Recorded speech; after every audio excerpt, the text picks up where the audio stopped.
आता गणेश मूर्तींवरती शेवटचा हात मारला जातोय। हिंगोली जिल्ह्यातील प्रसिद्ध असलेले गणेश मूर्तिकार राजेश पेरिया ओएसिस फर्टिलिटीच्या तज्ञांनी IVF उपचार पद्धतीद्वारे 1 लाखांहून अधिक जोडप्यांना मातृत्व प्राप्तीचा आनंद दिला आहे। मोफत अपॉइंटमेंट बुक करण्यासाठी आजच संपर्क साधा। गणेश मूर्ती बनवण्यासाठी मागच्या अनेक दिवसांपासून मेहनत घेत आहेत। रंगीबेरंगी आणि सुबक अशा गणेश मूर्तींची मोठ्या प्रमाणात मागणी आहे। या ठिकाणाहून गणेश मूर्ती महाराष्ट्रासह परराज्यामध्ये सुद्धा मोठ्या प्रमाणात पाठवल्या जातात। मात्र यावर्षी कच्च्या मालाच्या किमती सुद्धा काही प्रमाणामध्ये वाढलेल्या आहेत, त्या असं कारागीर सांगतायत। याचा आढावा घेतलाय माधव दिपके यांनी।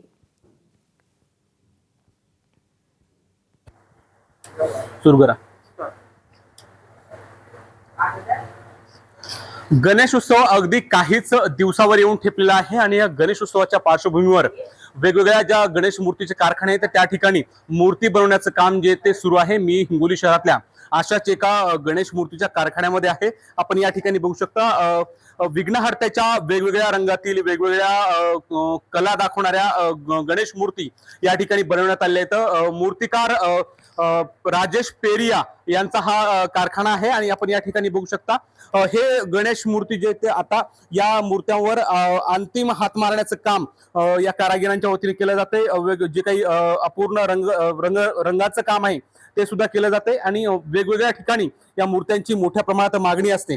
आपण येथील जे कारागीर आहेत आपण त्यांच्याशीच बोलूया। किती मूर्त्या बनवलेल्या आहेत आणि कुठं कुठं तुमच्या मूर्त्यांची मागणी आहे, काय सांगते?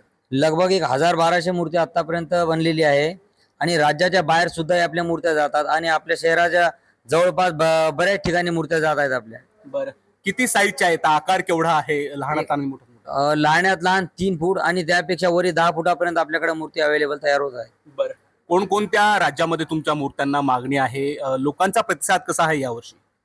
कस्टमरचा प्रतिसाद तर भरपूर आहे तसाच, जसं की आपला महाराष्ट्र सोडून राज्याच्या बाहेर पण मूर्त्या जात आहेत आणि महाराष्ट्रामध्ये बऱ्याचशा ठिकाणी मोठमोठ्या शहरामध्ये आपल्या मूर्त्या विक्रीला जात आहेत। बरं, यावर्षी काय फरक जाणवतोय गत वर्षीच्या या गणेशोत्सव काळापेक्षा?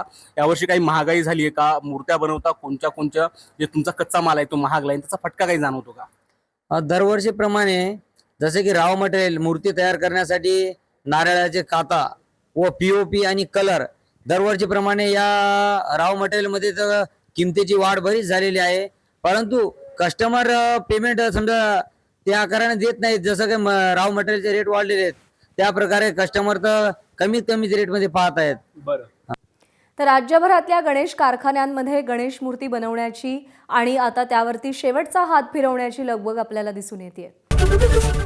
ABP माझा, उघडा डोळे बघा नीट।